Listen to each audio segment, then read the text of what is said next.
Thank you for joining us today for the full year 2024 earnings call of CLI. Joining us in this call is our COO, Franco Soberano, and our CFO, Grant Cheng. Our presentation will cover the results of our operations for the year 2024, as well as recent business updates and corporate milestones. Kindly type in your questions on the Q&A box found on the toolbar, and the management team will answer these at the end of the presentation.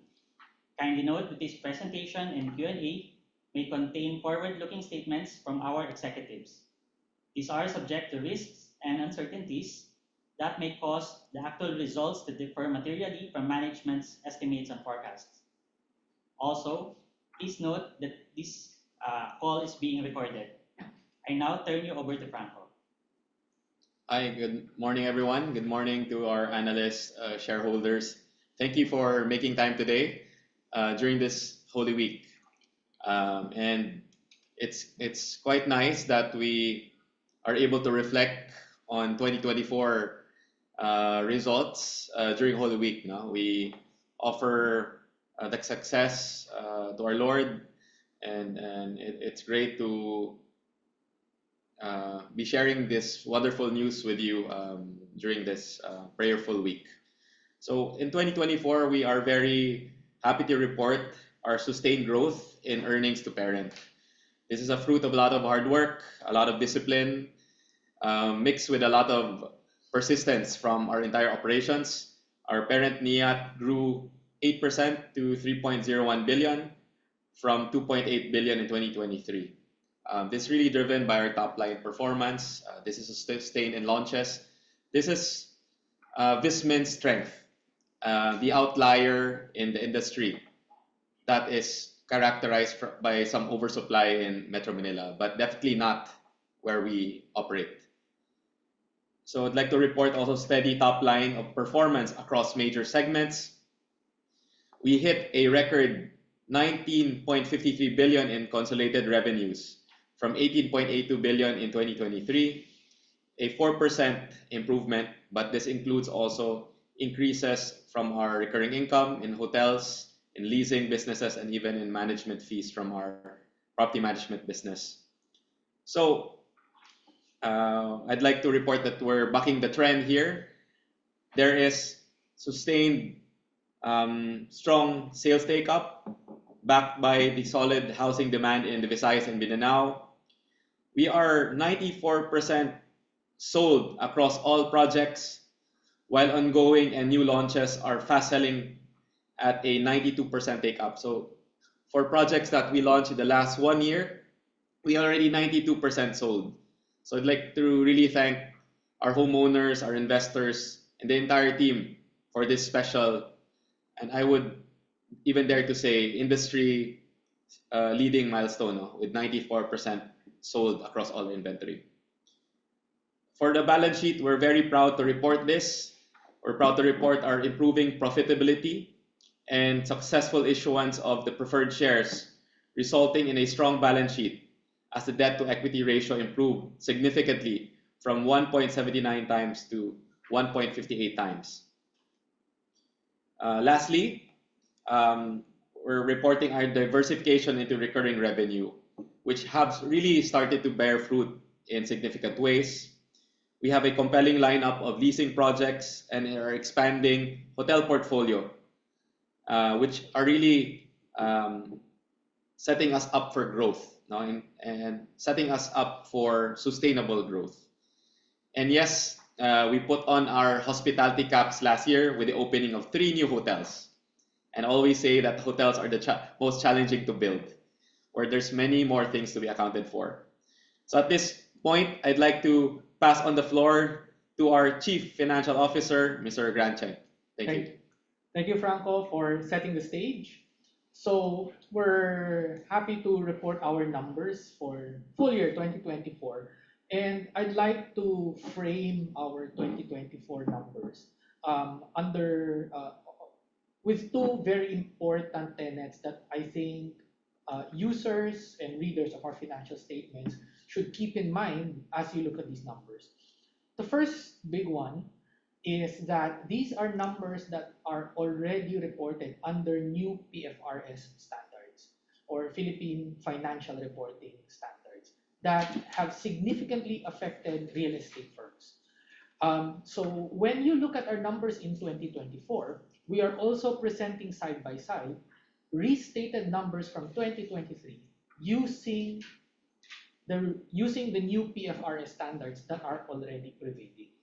To wit, the major component of this new standard is the separation and the treatment of interest as it occurs or as at when that interest is incurred. So we are being asked to recognize interest income from our collections and subsequently interest expense as and when they are incurred instead of having them capitalized.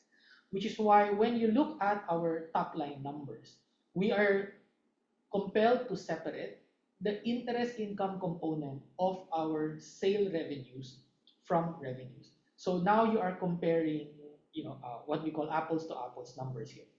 So our sale of real estate sales, which is the core of CLI's business, which has an interest income component, clocked in at 17.29 billion pesos and its interest income component at 1.7 billion pesos.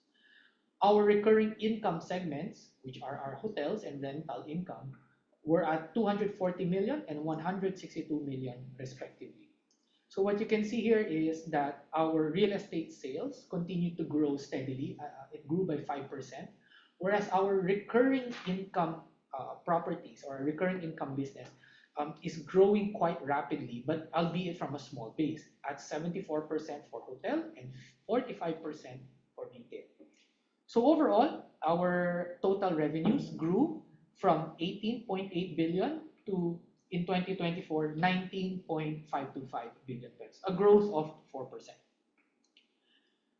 The second big tenet as I continue my presentation of our profit and loss is that CLI has grown incredibly well and incredibly rapidly in the last 5 to 6 years, I would say. And we have demonstrated our ability to be able to deploy capital and put them in projects that are selling out and are growing. But as this growth strategy has piled up and has accumulated, we also have a lot of sales that we are beginning to monetize. So in order to properly appreciate the numbers you're seeing here, we want to contextualize by repeating what we've said is that we have this dual focus strategy where we are very focused on monetizing and completing the value cycle of many of our projects that we launched a few years ago. Some of these projects were disrupted temporarily by the pandemic, which we have recovered from very strongly. And we are now in a position where we are monetizing and actually harvesting the fruits of those profits that we've recognized already. So when you see the numbers here, and we started this a couple of cycles ago, this has to be paired, like in any good meal, it has to be paired with an appreciation also of our cash flow numbers. So both profit and loss and cash flow. Okay, so those are the two overarching themes of our numbers as we present them to you. Our gross profit, moving on, our gross profit is steady at 10.17 billion pesos. Our profit before tax is at 5.23 billion pesos, leading to a consolidated net income after tax of just shadow under 4 billion pesos. That's a growth of 4%. And for CLI shareholders, or net income attributable to the parent shareholders or the CLI shareholders, that is a net income after tax of 3.01 billion, which is an 8% growth from 2.795 billion same period of last year. With no dilution, this means an earnings per share of 0.82 centavos per share. So what we're able to highlight here is that we've been able to deliver growth consistently, and the momentum of that growth should continue quite steadily, even as we pursue our other important strategies of building up our recurring income portfolio and monetizing our receivables. So what are the numbers or what are the KPIs that underpin those revenue numbers? Well, the first is our realized revenue. So with continued collections from our buyers, with continued sales from our new launches, and with continued progress on the construction of our different real estate projects. These three factors combined will allow us to steadily generate or steadily recognize revenues on sales contracts that we've closed again from prior periods. Our sale of real estate grew by 3%. And if you want to break down where these sales contributed, you could see that we are also diversifying where our sales are coming from. In 2024, you could see a very well balanced mix of where those sales are coming from, but the strongest sales are really coming still from our mid market and affordable market segment. So combined, that's almost two-thirds of all our sales now. So we know what our core business is. We know where the housing backlog is, as Franco mentioned, um, which is something that's actually underreported.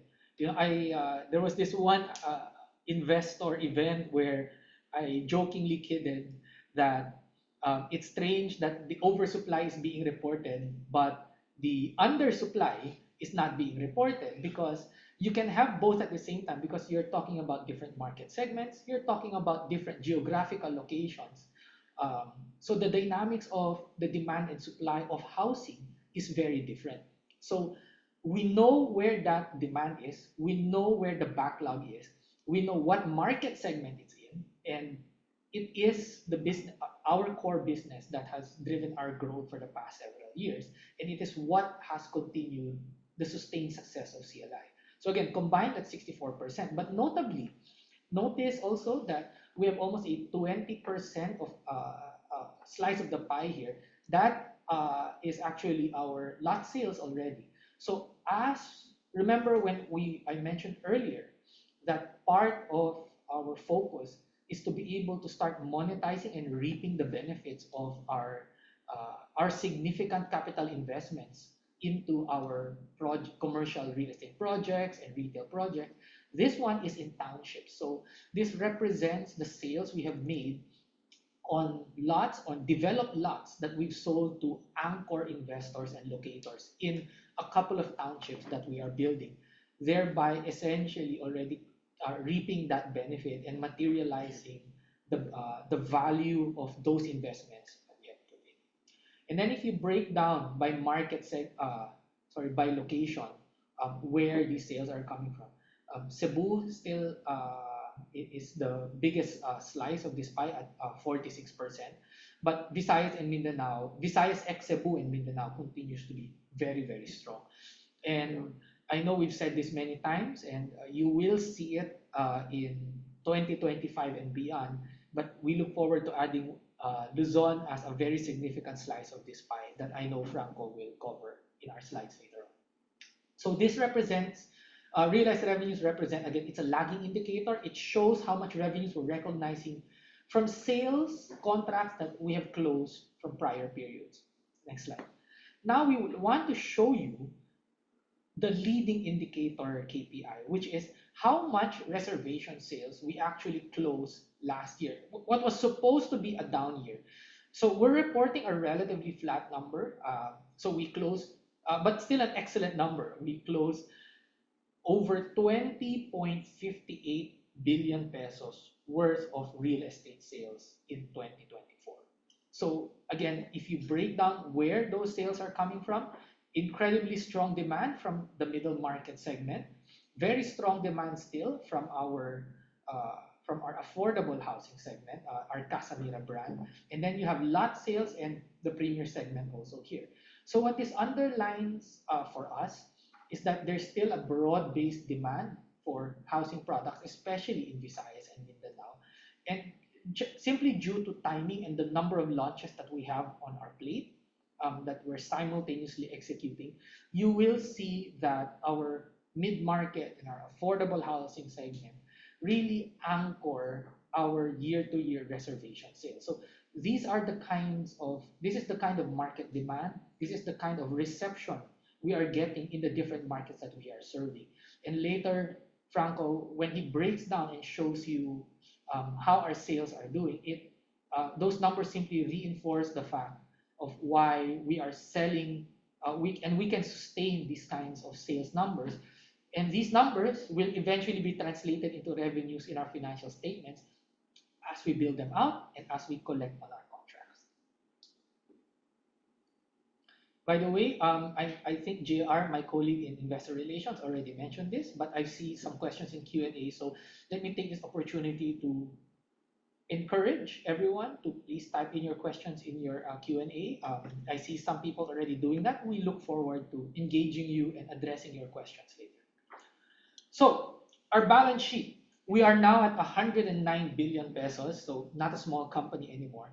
But I always highlight in the red box what I deem to be the most key and essential asset of CLI, because this is essentially who we are. It's our beating heart. You know? It is what's boxed in here are accounts receivables and contract assets, or in other words, the value of those sales contracts that we are already recognizing as revenues in our P&L that we have yet to convert into cash. So I highlight that because combined, that's a total of 53, let's call it 54 billion pesos, right? And you compare that against our interest-bearing liabilities. So if you think about it a little bit, interest-bearing liabilities are your actual current or your actual loans as they are right now, whereas your accumulated assets here are the partial recognition of our sales contracts. So this is simply an insight that I want to give the investors that yes, we have used debt in order to drive our growth, in order to capture market share.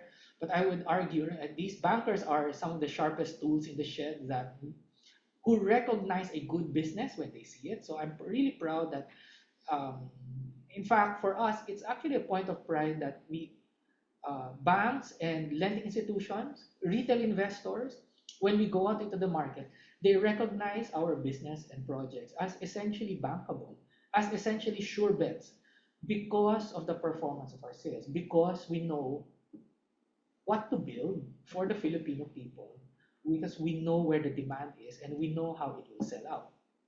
So you compare our accounts receivables and contract assets. Again, these are items in our balance sheet that represent the value of our sales contracts. That's already enough to pay off all our current debt.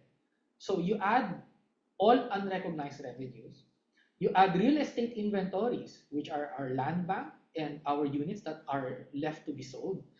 Then you add our investment properties, which are hotels and our other recurring income properties and our townships that are just beginning to ramp up. They're in its infancy stage. The way I view it, our hotels and recurring income segment, we're like in a maternity ward. So I'm beginning to hear the gentle cries of new firstborns there, and there are more how do you call it, buns in the oven of properties that will come online and will start generating revenues and cash flow for CLI in the next 3 to 4 years. And we're incredibly excited about the future of CLI in that aspect, given how successful our initial launches in these product segments are. So you put all of those pieces of the puzzles together, and you can start to see how undervalued we probably are in the stock market. But just on our balance sheet, you could see how well managed our liabilities are and how the value for our shareholders and our equity will accumulate very strongly in the next few years. Okay, next slide, please. You skip one slide. There we go. So just to break down a little bit our balance sheet, and this is a very important slide that we've started showing since the past few briefings. So while we showed you close to 54 billion pesos of assets from our sales contract, again, that's just the proportionate or the commensurate value of sales contracts we're able to recognize because of percentage of completion. But if you actually total the aggregate value of all the contracts, including unrecognized, those that are still unrecognized, and those that we have yet to recognize as we deliver more POC or percentage of completion. The total is actually 84.64 billion pesos. That's 84 billion pesos worth of sales contracts that we have yet to collect. And this is net of what we've collected already. Okay, so this is not even the entire contract value. These are outstanding amounts. Okay, that we will monetize in the next few years. Okay, in 2024, if you look at the aging of it, 13.65 billion are scheduled to be monetized this year. And when I say monetized, that's simply a shortcut term that we use that means that all the hard work has been done. The building has been completed, the customers are going to be homeowners or are going to accept those units, their accounts have been fully paid on their payment scheme. It's time for them to pay the balance of their sales contract with us, either through a home loan, a pag-ibig financing, or pay us in cash. So a couple of very key takeaways here. One is that you could see that our receivables are accumulating and increasing at a rate at which the growth that reflects the growth of our sales. So this is a good thing because it shows that our growth and our aggressive expansion as we borrowed money and acquired properties and launched projects is being rewarded and is actually generating great sales and eventually value to our shareholders and our stakeholders. The second key takeaway is that you could see that only a small portion of my receivables are going to be monetized in 2024, but the vast majority of them, over 71 billion of them, are still for monetization and still for collection in the future. And these are, again, not sales projections. These are sales contracts, signed sales contracts, and buyers who are already steadily paying us monthly equity amortizations. So the key question really for me and for all the executives in CLI, as we look at our financial statements, what we monitor religiously is how healthy are these receivables? How reliable are these cash flows? What gives us the confidence that we can continue on a growth and expansion path, say to Manila? How strong is our base, essentially? And that is reflected in the numbers here on the right. I realized lately that not a lot of developers probably show this for a very specific reason, but we, on the other hand, like to show it because it reflects how we organize our company and the key management principles that we implement throughout the organization that leads to these numbers. So this is a consequence of management decisions we've made. But let me report it first. Of the 85 billion in uncollected contract receivables in 2024, it has a delinquency rate of less than 2.6%. In other words, less than 2.6% of that are late in their payments. But even then, on average, any one of these contracts from start to finish, the cancellation rate is 4.31%. So that means from start to finish, there are probably about 4.3% of these contracts that might back out, that might cancel. But that's a gross cancellation rate, by the way, because this is a very key number. Your sales recovery rate is 97%. And what that means is that how much of these canceled contracts will have a new buyer within the next 12 months? And the answer is 97%. So you actually slash 97% from 4.31. The net cancellation rate is less than 1%. And that, my fellow CLI shareholders, is, again, reveals the core strength of CLI. What we build, we're able to sell. And our buyers, they are good buyers. They are real buyers who are very intent and committed to owning their house. For a lot of them, it's their first big investment, it's their first house. So they're what we call our primary buyers. And again, I don't want to give away too many trade secrets, but the quality of our portfolio and the way we address the housing backlog and demand in Visayas and Mindanao is what lies at the core of our strength. And again, forget the headlines a little bit, and this is what we're talking about. These are numbers that reflect the reality of what we've been trying to say. That if there is a backlog, right, right? If there's not enough supply of a certain kind of house, people who have contracts to take delivery of these housing units, they want to hang on to it. They want to be able to eventually get delivery of what they know to be their significant investment, or of a developer who has garnered a good reputation of delivering more for the Filipino people. Next slide. Let me just clean up my drawings. Thank you. And you saw this first in our 9-month FS. So, and now we continue this, and this brings home the point. We showed you our profit and loss, our balance sheet. Now we're showing you our cash flow statement.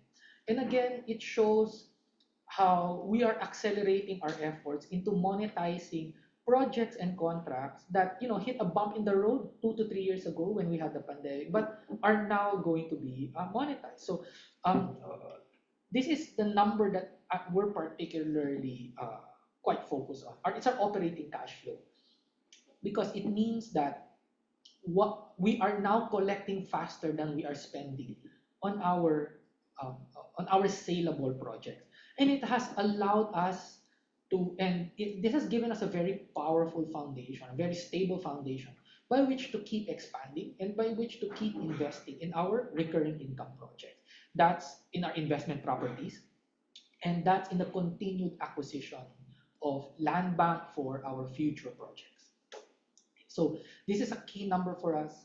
It reflects that dual focus strategy where we operate, where we focus and make sure that we not only have positive operating cash flow, but we're also delivering positive growth on the top line and bottom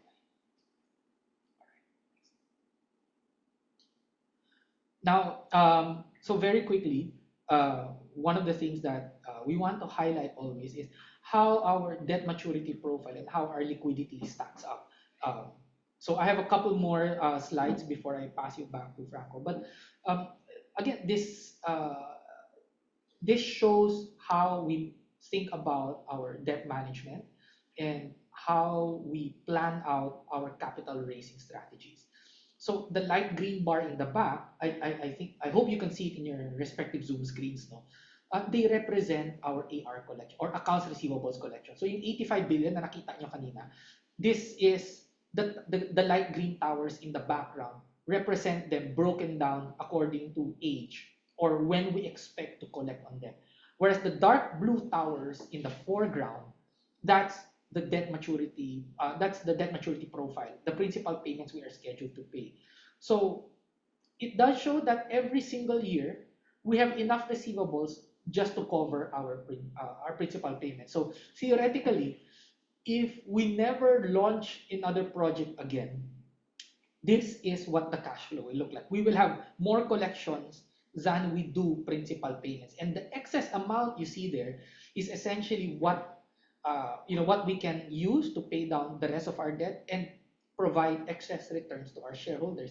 And again, this doesn't even count inventory, land bank, townships, and recurring income properties. These just represent the value of sales contracts we already have in our back pocket that we are already collecting on. And remember the quality of those receivables when I talk about receivables here. So it shows how we are constantly thinking about this because we also are very aware and sensitive about the turmoil in financial markets that could hit us. I mean, we're in the world of tariffs right now, but there were before tariffs, there was a credit crisis in China in real estate. Before that, there's the global financial crisis. So financial markets will tend to be cyclical, but the point is that we are minimizing our refinancing risk here. We're minimizing any liquidity crisis that might affect the broader market and insulate. And we're not saying we're immune from it, but rather we are striving to minimize refinancing risk as a real estate developer so that we don't also over leverage ourselves. Okay, next. So finally, I end my portion, and I thank all of you here and our investors by highlighting that we still we have a very strong reputation in the market, and I think it's only improving. So in our last capital raising activities that we're showcasing here, we had 4 of our most trusted financing institutions who underwrote our bonds. So it was over 3 times oversubscribed. We were able to raise 5 billion pesos in sustainability-linked bonds. So I'll just cap off my presentation by saying that not only is our financial position and our ability to raise money stronger than ever, putting us in a great position to achieve more growth, uh, pay in more or to pay and undertake more capex, to expand into new markets, puts us in a great position because we know that we have the resources to do so, to execute those growth strategies. It also reflects the increasing stability and recognition of CLIS as a compelling investment instrument in the capital markets, given that we were able to raise this money at the narrowest end of our range. So it allows us to manage our liquidity needs, both on the financing, the investing, and the operating side quite strongly. So this is just a highlight of that. But at the same time, also, we're one of the very few non-finance institutions in the Philippines to carry a sustainability label. Not just any sustainability label, by the sustainability linked issuance, which means that we put our money where our mouths are. We chose a KPI under the sustainability framework, where meeting or not meeting that KPI will have tangible effect on our cost of money. So we committed to performing and delivering certain key performance indicators under the sustainability framework that was approved by the SEC. We plan on delivering that. And again, we put our money where our mouths are, and we are happy to contribute and become a pioneer, in fact, in this space, in expanding what sustainability means in the Philippine capital markets. Okay, so that wraps up my segment. I'll address some questions later. In the meantime, I'll pass you back to my friend. Yeah, so thank you, Grant. I always very happy to hear from Grant. I always appreciate how comprehensive the reporting is, and I hope it really paints the best picture, the right picture about our performance. And I do feel very motivated after hearing from Grant about that, and I feel reassured, and I hope our investors are appreciative of the good news from our CFO. So at this point, I'll go into the business updates. So while we expand new projects, launch new projects, and you saw from Grant that we registered a very strong positive operating cash flow, and yet we are in a position where we're collecting more that we're spending. However, we have not lost sight of the continued growth, and we are positioning by having new land bank. So aside from the 107 hectares of land bank, we're actually targeting over 175 hectares for acquisition in the next few years. You can see here that Mindanao holds majority of our land bank now at 56%, followed by Visayas at 24% and Cebu at 17%. So recently, we have positioned ourselves in Metro Manila. So we'll be updating you more on that in the upcoming briefings as well. Next. So this CAPEX spending shows you our commitment to our shareholders, and it shows you the strength of our operations. So we're spending as it goes hand in hand with our growth. So we had our highest actual CAPEX spending with 13.83 billion in 2024, and most of this went into the residential development with 73%, followed by land acquisition at 18.5%, and our expenditures into our investment properties at 8%. Next. So this is our pride and joy, our portfolio that has now grown to 125 projects. You can see here at the residential portion, our Mivela project that we just recently turned over. It's reflected in our market share. Now, our leading market share is not an arbitrary number. It's a result of a great effort. It's a result of tremendous partnerships with our JV partners, with our suppliers, contractors. You can see here our growth in our recurring portfolio with now 6 offices, 10 hotels, 10 mixed-use projects, and our very popular estates. So the DGT, or the Davao Global Township, just recently opened its park development as well, and it's the go-to place now in Davao. And our Xavier University development, I'll report more on that later, and it's becoming a very popular investment choice for many Cagayanons and many of our friends in the region. Next. So for real estate sales, where it's contributing the bulk of our reported revenue, we're still very proud. Even if it's a 4% growth in real estate sales, it's a tremendous growth in real estate sales and a springboard for more growth this year. It's 96% sold across all stages.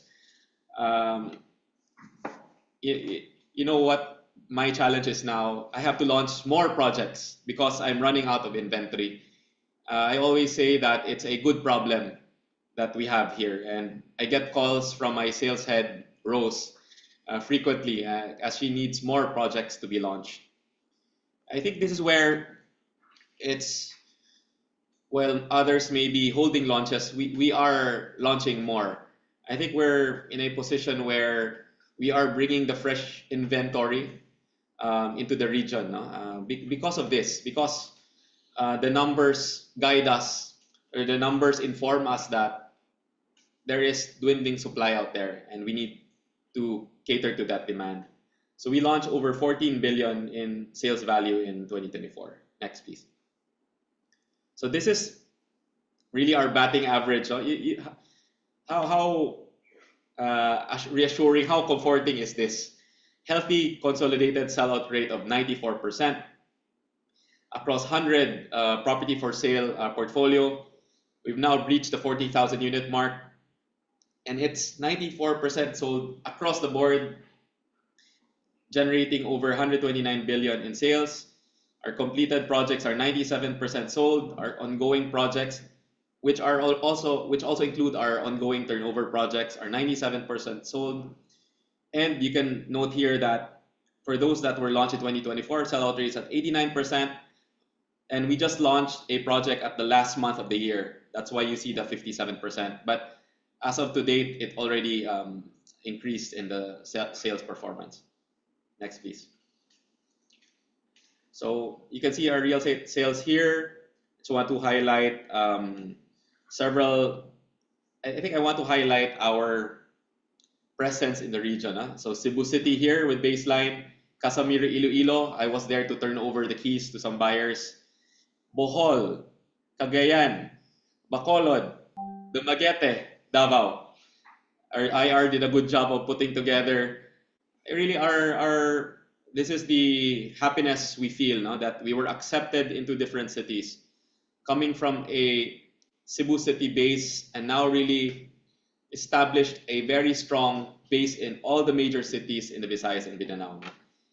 So I want to probably emphasize that 1,200 employees already of CLI, 1/3 of which are really spread across the region.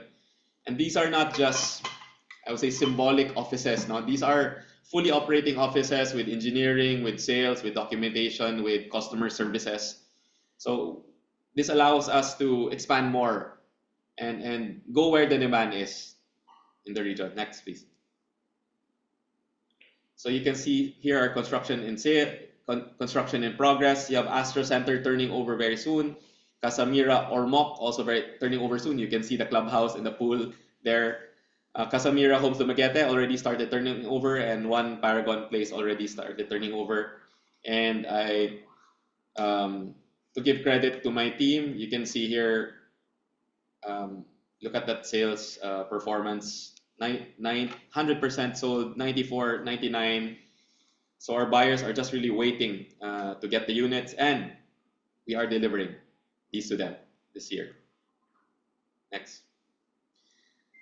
So a special milestone for us when we topped off our iconic Masters Tower, the home of the first Sofitel brand in the Visayas and Mindanao region. And I believe by the time it opens, it will be the only Sofitel brand operating in the Philippines when we open next year. It is now the tallest structure in the business districts of Cebu, in the Cebu Business Park. What I can say here is, in the next 5 years, I believe we're the only new 5-star hotel operating, as there's no new 5-star that launched in the city. So we are positioned very strongly. We like to thank the contractors that all contributed to this, and we hope to invite you, our analysts or shareholders, when we open towards the end of next year in 2026. I have to discuss with Grant if that is complimentary or you have to charge you discount. So for recent launches, you can see here very good diversity in Consolacion, Cebu, Mindara in Davao, Casamira Homes in Butuan, already 84% sold.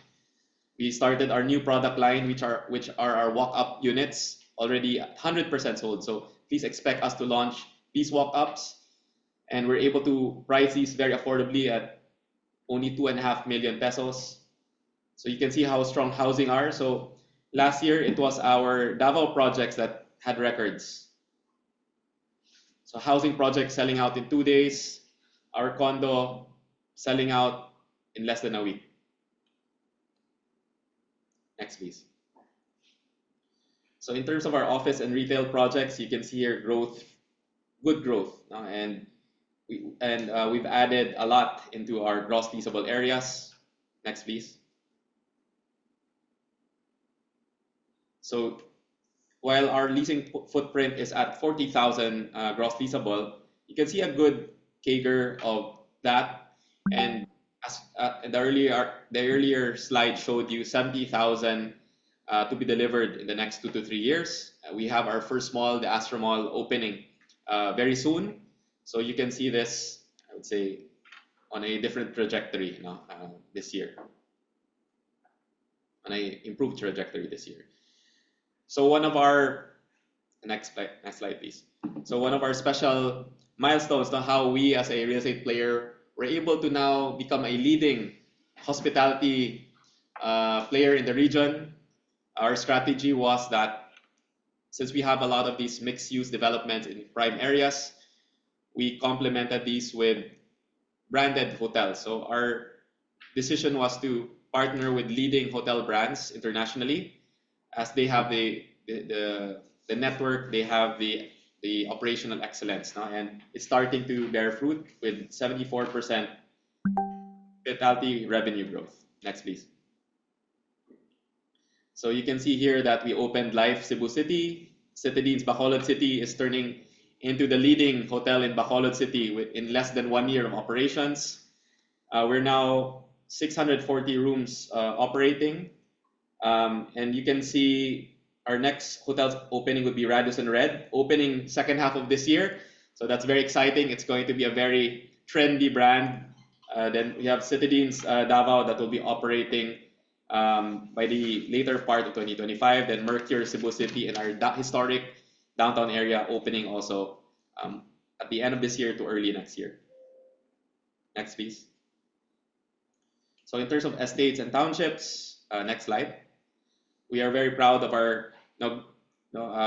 We're starting as a estate player. As you all know, estates are the most capital intensive, with big tracts, with large site developments, and we are the proud owner of 3 of these in the region. BGT, as Grant mentioned, was already contributing lot sales. So our capital, in a way, recovered with some lot sales already. We opened our DGT Park here, a very popular destination, and you can see our East Village, our very popular East Village 6-tower condo complex rising very fast. Next, please. So I'll end with some significant milestones, and I really hope to interact with you. Grant and I hope to interact with you with some good questions that you may have about us, about the industry, or about the different dynamics where CLI operates in the Visayas Mindanao area. So for significant milestones.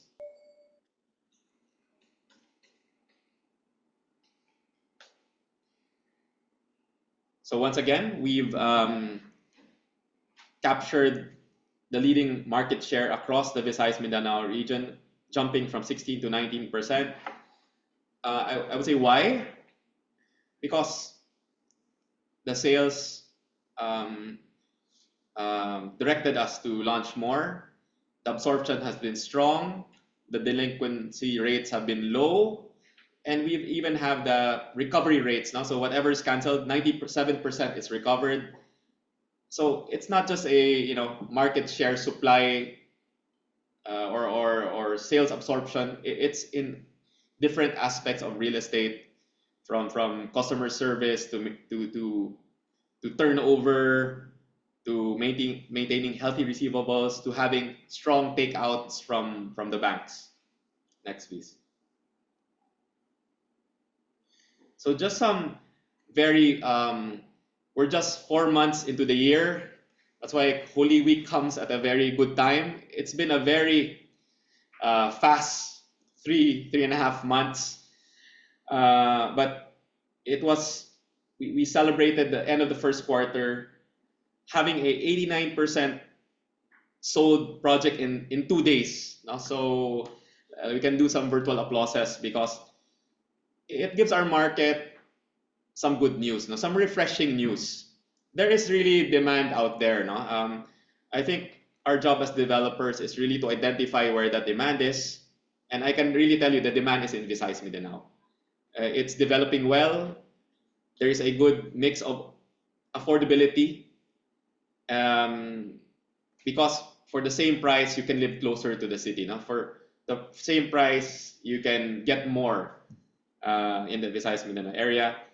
So that One Manresa Place is just the first launch in our Manresa Town complex, our 15-hectare township beside the future Masterson campus of the Xavier Ateneo de Cagayan.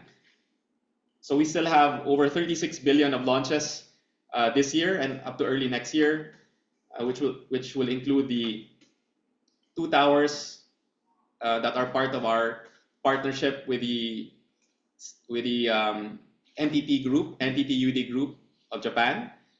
We have our first housing development in Gensan launching soon, expansion areas in our Bogo City in Cebu, and the West Village, another offering in our Davao Global Township.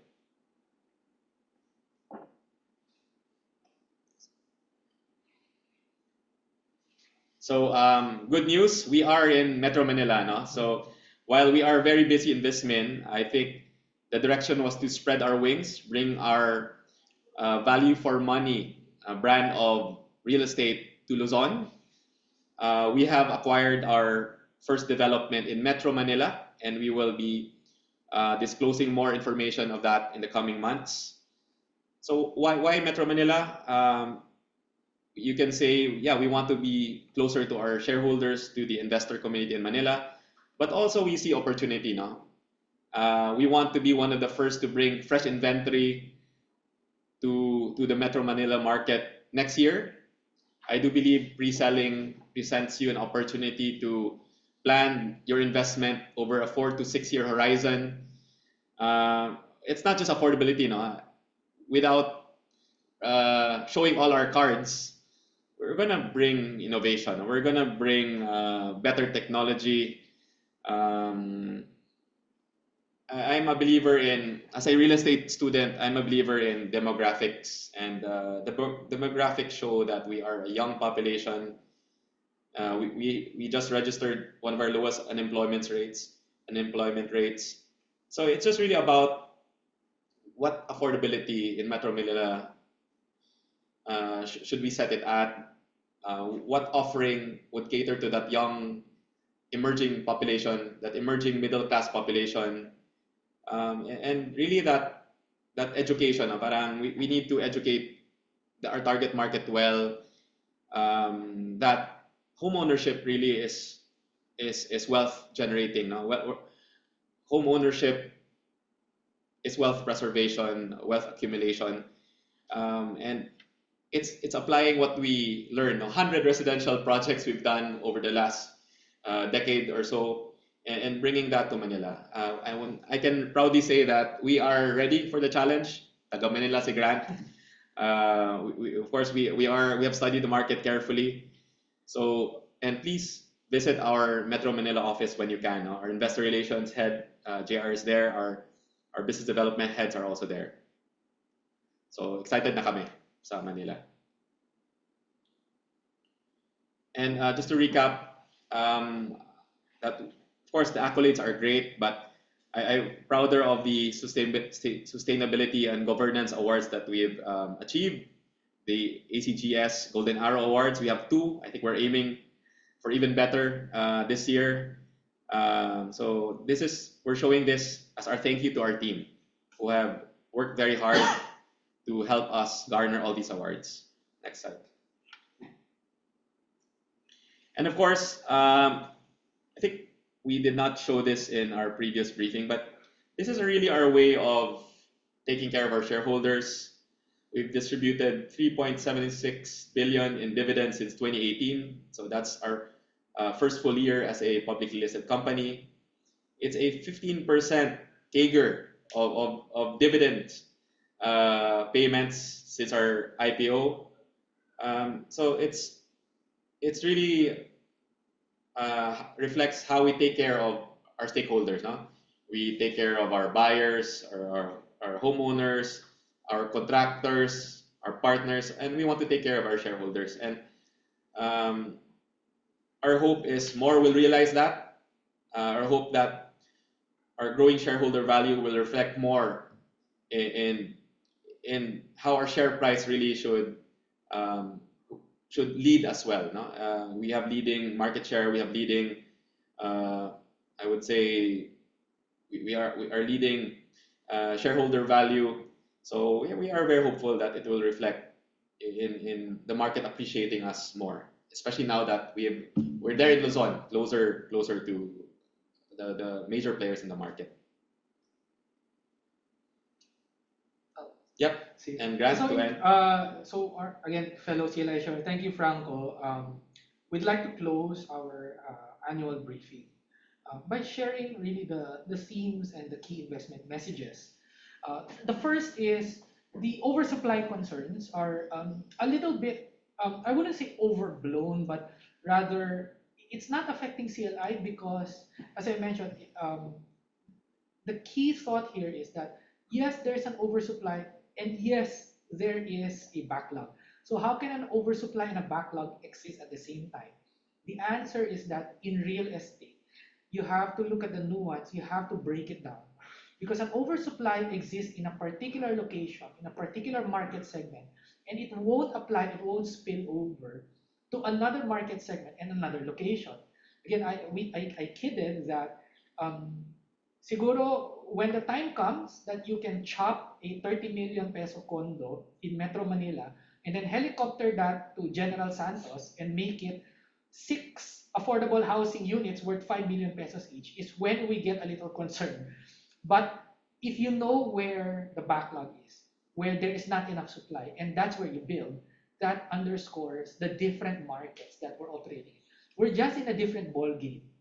So in Visayas and Mindanao, in the affordable market segment, there is that 6.5 million housing backlog that we're continuing to address. And that's point number 2. We will continue to address that 6.7 million housing backlog. This is a statistic not from CLI, but from the government and from different NGOs and academic institutions. 50% of that backlog is in BISMID, and most of that backlog is in the affordable housing market. In other words, where it's in our wheelhouse and in the markets where we are strongest. We know where to get that growth, and we know that we can sustain our success there. It's not as headline grabbing as 34 years worth of inventory need to clear out, but this has been a reality in the Philippines since I was born. Since we were born in the 1980s, we just don't have enough houses. A quick drive through any of the cities in a lot of the regions in the Philippines will confirm this fact. Third, we continue to not only enjoy strong investor support, but this investor support has grown, has expanded, has only become stronger. Not only are we seeing a lot of demand for investments into CLI,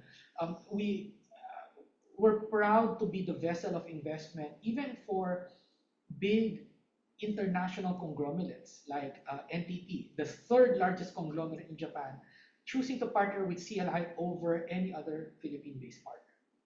So we are up, we're doing business and we're in 2025 with very, very strong optimism. Our recent condo launch in Manresa, in Cagayan de Oro, as Franco mentioned, we generated over 4 billion pesos worth of sales in the first 1 week of its launch, and we're now at over 5 billion pesos. We've got another 10 to 12 projects in our pipeline. Again, we know what works, or at least based on our track record, based on the quality of our receivables and our buyers, we know what the market is demanding, and we will continue to serve into that demand and generate above market returns for our shareholders and for our investors, for our stakeholders. We thank you for following CLI, and we hope to reward your trust in us for many years to come.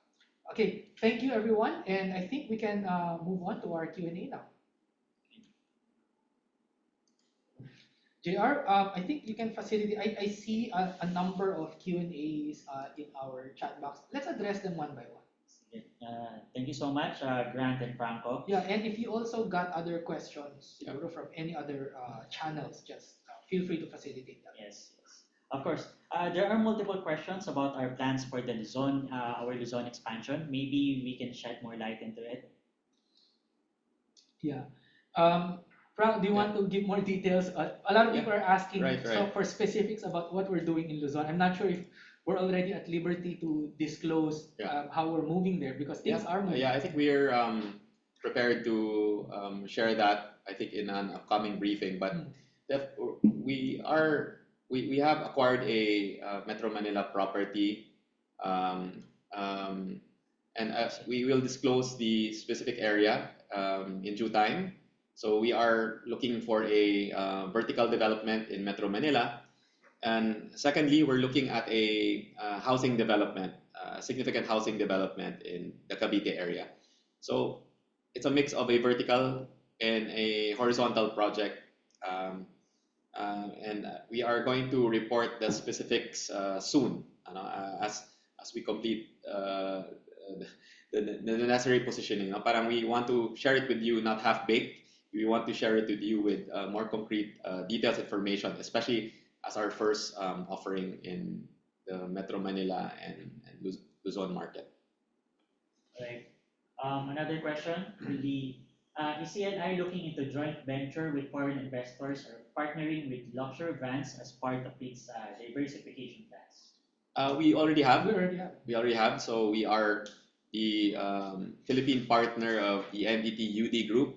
So NTT UD is the real estate arm of the NTT Telecom Group of Japan. So we have one project with them so far, and that project is located in Cebu City. So together with the NTT UD Group, we invested in a very pristine, prime 6,000 square meter property in the Cebu IT Park District, and we are launching our first 2 towers very soon. So this is positioned on the premium side. I believe we're the only new residential offering in the business districts of Cebu. So you know, the business districts are the planned developments, no? And then these are originally developed by the Ayala Land Group, no? Our main business districts in Cebu. If we are looking for more foreign joint ventures, I think we're very happy with NTT UD being the third largest in terms of market capital. I looked at the trillions, of course, in Japanese yen. So we want to prove it to them that we are a good partner. In terms of luxury brands, I think these luxury residential, this is where that probably caters to the less than 1% of the market. Whereas if it's a premium segment, now when we say premium, this is not luxury, but let's say these are 5 to 20 million peso range in terms of this mint. So that caters to not just 1% of the market, but caters to 5 to 10%. So we'd like to be there in the 5 to 10%. You want to add, Grant? No, but, I think he was also asking on hospitality. We actually have both Abaca and Sofitel coming up. So those are squarely within the luxury segment. So aside from, interestingly enough, we're catering to affordable housing. In our hospitality segment, we're very broad based. We have hospitality projects across the entire market spectrum, from dormitels and co-living spaces here in Cebu to very high-end boutique and what we anticipate to be cult properties in Cebu, like Sofitel and Abaca that will come. I, for one, can't wait to give a analyst briefing, annual shareholders meeting on the shores of the white sand beaches of Mactan in our newly opened Sofitel, maybe in a couple of years' time. So yeah, we have those. So, JR, what's our next question? Next question will be from Fajardo. Cebulan Masters reported a strong 90.4 sell-through rates in the market for 2024. Could you provide a comparative figure for 2023? What are the key strategies and initiatives that you believe were most instrumental in achieving this success? I'll help take up that, and then let's address the second question too. What are CLI's primary strategies and priorities for sustaining growth momentum moving forward into 2025 in specific market segments? No? Just to provide some context in this sell-through figure and why we're able to sell out our product. Again, the key strategies and initiatives here is to simply know and to do your due diligence on where the demand is, right? So ours is a strategy that not a lot of developers will do. Some of them they have a lot of dry powder. They have extremely large land banks. They will prioritize having that or having that inventory and land bank. CLI prioritizes saleability. We prioritize sales velocity and to be able to convert capital and return capital to our shareholders. That's why this strategy, this initiative, this very focused intent on building out projects in the housings or in the market segments that has a backlog is what has fueled our success in 2024 and what will fuel our success in 2025 and beyond. So in fact, Franco mentioned our expansion in Luzon. I'm quite familiar, of course, with the prospects of that expansion. And I can tell you that the properties that we are looking at as potential expansion sites in Luzon fall within those strategies. We're not looking to build the next luxury condo in Metro Manila. There are more than enough players doing that there, and that's where the housing backlog is. But our core strength of affordable, more for the Filipino family type of housing that addresses a lot of housing demand. I mean, guys, as Franco said, I'm from Metro Manila. You drive around Makati, have you driven 10 minutes outside of the business center?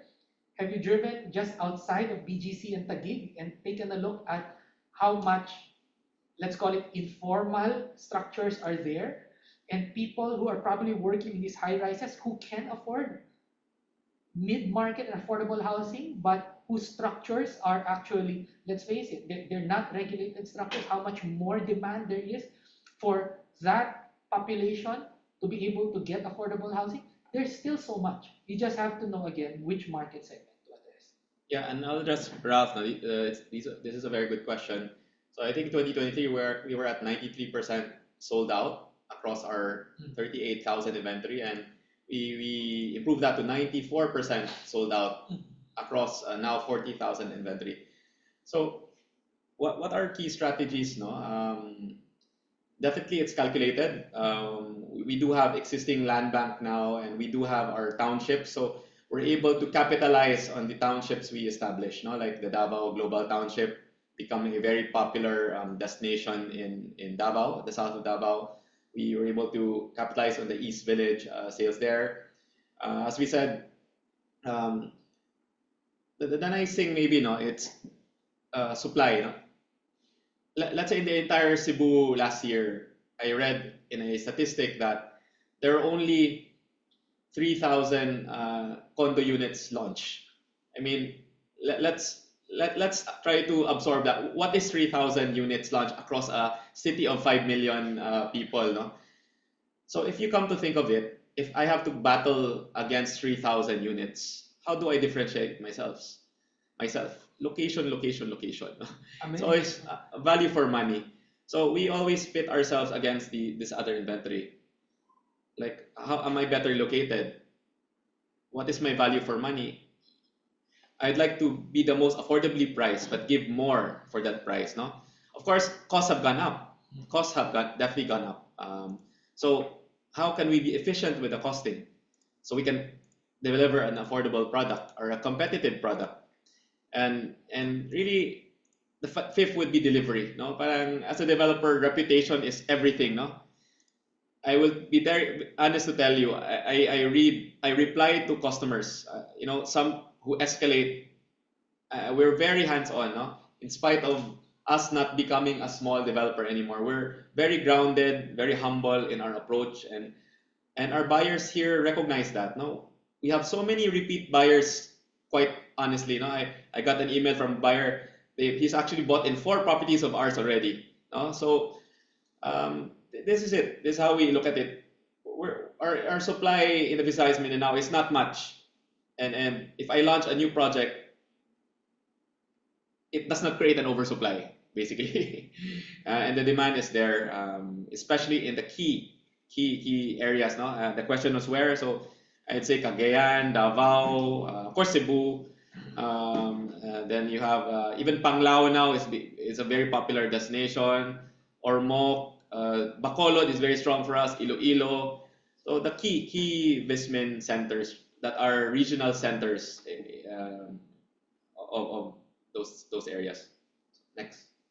Yeah, I'll take the next question. I see there, in fact, 2 questions from Mr. Luis Francisco. So I'll just read them out loud for the benefit of the other people on the call. So X-lot sales would both realize revenues and reservation sales decline in 2024. And then given the timing of the launches, should we expect a reacceleration in 2025? The second question are about dividends. So I'll answer both. Don't worry, Luis. So the answer, and I want to answer this carefully and in the right context. Yes, if you take it that way, but the answer actually, you shouldn't take it that way because lot sales were a deliberate part of our strategy. This is what we meant by the dual focus on monetizing a lot of the significant investments we have poured into ex-residential projects. So projects that are not residential, recurring income. So commercial, retail, and in this case, townships. We poured billions, tens of billions of pesos in developing these properties. We have so far not yet really built out these developments. We're only beginning to see the value of them. But the value of them is on paper. We know that they increase so much in value. So the strategic decision to sell some lots in our townships to anchor locators, and I can share this if you've seen in the news, those anchor locators are very well respected institutions. So that's Insular Life and BDO, Unibank, who has bought some of those lot sales in our Davao Global Township, has allowed us to recuperate some of the capital we have invested there, has allowed us to generate liquidity out of those projects to continue the further development of these townships without putting such a liquidity strain on our core business.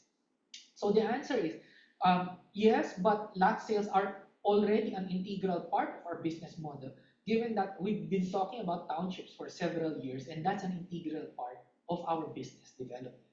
And given the timing of the launches, would we expect a reacceleration in 2025?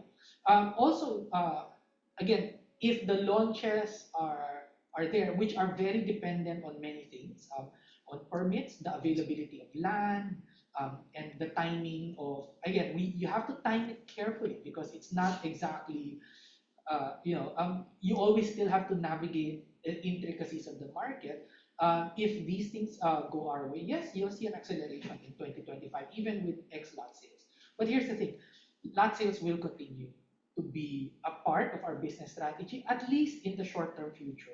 While we make a strategic call of which parts of those townships we will develop ourselves, which parts of those townships we will release to third party and other developers or other locators there in order to bring up the overall value of the township as well. Okay. Your second question, Luis, is on dividends per share to the common shares have been stable while earnings have grown. And what are our views on this recent divergence? The key answer there is cost of money, meaning that a few years ago, you could borrow when reference rates, we call them BIVAL rates in the banking world, no? Or the reference rates of bank or the repurchase rate ng BSP. They were at really bottom rates. I mean, historically low in the history of modern finance.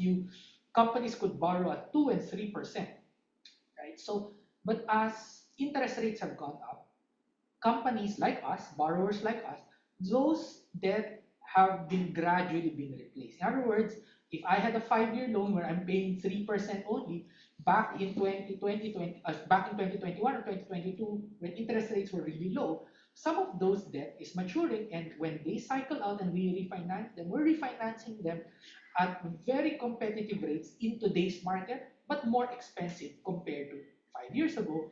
Again, naturally, because the reference rates have gone up. This is a long answer to say that when cost of money goes up, you have to recalibrate your decision on how much cash you're going to give out and how much cash you're going to keep in the company, you're going to retain in the company for further growth. So it's always a balancing act. Instead of, we know we can do a lot of good. We can generate so much value from the liquidity that we are generating from our operations, from our internally generated business. So we still do want to acknowledge that a lot of our shareholders are looking forward to our regular, steady, predictable annual dividends. So we want to give that we want to give importance to that we want to give priority to that. But at the same time, all the liquidity that we generated, instead of paying a higher cost of money, we can redeploy it, generate more value for a longer term, more sustainable, and a more diversified business for CLI. Yeah. On dividends now, because of course we talk about it in the XCOM and with our board. For those who have held shares since our IPO, they would have the dividend yield would be almost 8%, even that. I believe our analysts, our investor relations showing here that we have one of the highest dividend yields among our peers in the real estate sector. So we hope to keep it that way, and it's justified by good performance. So please continue to keep track of that. We do want to return more to our shareholders, and we're gearing up now for a strong 2025. All right. Okay. Another question will be from Maki, from Ras. Rustin, yeah. China Bank. Yes. Okay. On that sale, how much was booked in the year, and do we expect more transactions for the upcoming year? Yeah. Read all these questions. We can take this up. Okay. And then second question is how much was RS for 2024 and target outlook for 2025. And third will be on the external risk and opportunities. Is the ongoing external policy uncertainty a major risk factor to your business, or are there emerging opportunities from this that we can take advantage of? Yeah. Which one do you want? Yeah, I think it's there. So on lot sales, is that correct, JR? That's the 3.6 billion was booked as lot sales. So we're very happy of that because lot sales is an vindication that our township model has worked. However, these are, I would say, less than 20% of the saleable area. So we are still keeping a big chunk for our own developments. It's a good model. You saw us registering one of our healthiest net operating cash flows, which we're very proud of, and gives us room to acquire more projects. So these kinds of lot sales arm us with capacity to acquire in areas where we feel our growth areas. No? So that's one of the good results of these lot sales. And for the second one, on the take up, how much was reservation sales 24? Sorry. Sorry, it's 16.9 million for residential sales and 3.6 for lot sales. So almost 17 billion for resident lot sales. Yeah. And again, Franco, I'll just add lang, Yeah. no, that it's important to add context to that question and to that answer. In that lot sales, if you look at the residential sales, right, that still feeds into the overall 96% sold out ratio. In other words, it was a strategic decision. We put a lot of capital into projects we've been building up, townships, for the last several years. So while we didn't launch as many projects last year, that is a strategic decision because we knew we had inventory in townships that we can combine and blend with our existing residential inventory to maintain the velocity of our sales without committing and putting out too much more capital on the resident. In other words, adding more to the pipeline, which would incur more debt. So it's this dual focus strategy that bears out numbers like this. So again, at the end of the day, we sold out what we wanted to launch, and we are beginning to sell and monetize products and real estate products that we've been building up, we've been investing into for the past several years. Then on external risk and opportunities, I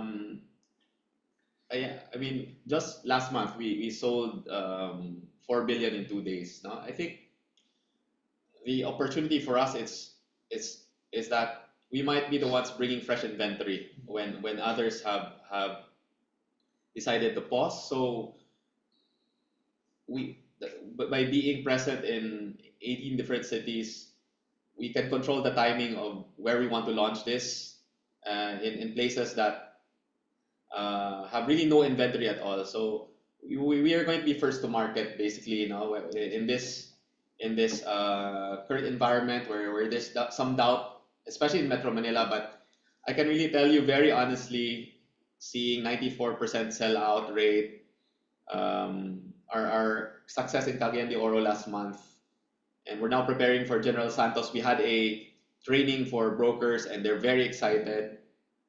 I can say we're not really indifferent. No, parang we are monitoring the external situation. However, CLI is catering to Filipinos. No, I think we are catering to the local market, and we're not catering to a speculative market. We're catering to the end user market that is really investing for long term. Now we have never sold a floor to a big investor who will flip a unit. We actually refuse buyers like that. So the end user focus of CLI in a growing, developing region of Vismin, I think partly shields us from these current external risks and opportunities. I'm not sure Shield us what from external risk. Yeah. I'm not sure what external policy risk, Rustin, you're referring to. Is it the tariffs? It's okay. We're not importing condos to the US. Yeah. Is it the ban on POGOs, which has affected the real estate industry? Again, Franco Yeah. definitely answered that and say, we don't cater to that market. I think we have no imports also from the US right now. It's really mostly locally and in Asia, where we get most of our materials to construct. So even on the cost side, I don't see the immediate risk to us on the cost side. So it's really delivery, no? It's really more project management and delivering on schedule, and realizing our forecasts as planned. And that's how Chairman Joe would want it. And he has his eyes on the ball, and that's how the attitude we carry. We have our eyes on the ball all the time. I think we have time for one more. Yeah, siguro, no? yeah, it's 11:20. Yeah, one or two more. Okay, one or two more. I think this question is from Meg. I think the question is regarding Manila. No? So regarding do we have an oversupply in CR, and why did CLI choose to acquire a property in Metro Manila? Good question, and allows me to expound on my answer. I'll add something here. So our take, being leading developer in the south, when we now look from the outside in, no, the oversupply in Manila is not widespread, no, for sure. No, the oversupply in Manila is concentrated to particular, I would say, areas, no, or CBDs. So that way, and it reflects in the numbers. We've done market research, we've done all that. So why did we still choose to acquire property in Metro Manila? Because we see opportunity. No, we feel that RFOs are the challenge, ready for occupancy units. However, we have the opportunity to bring a very competitive pre-selling product that allows a buyer to affordably invest over a 5-year to 6-year horizon and plan for home ownership by that time. When we say pre-selling, kasi uh, um, it gives you a chance to plan. No, you can see our cancellation rate 2 to 3%. That's our hope for Metro Manila, but it's also in qualifying the buyers properly. No, when people reserve, we check their income documents. You have the capacity to afford this. So, and it's the timing. No, we are buying today for the opportunity to launch by the second half of 2026. So we are seeing confidence improve over the next 1 year because when the dust settles, we our country is fundamentally growing talaga, no? Not just in population but also in our income capacity. You can see it in our in education alone. No? So I hosted guests here from abroad who were looking to invest in education. So I'm a believer in that. No, but basically the business side is we're buying now to launch a year and a half from now And then deliver it probably. and deliver it. That's the time, 4 to 5 years later. And lucky, we're a bit lucky because we're going there with zero inventory, diba? So and we have 40,000 in the Vismin. So we're very excited about that opportunity, and we're confident that the market recovery is there.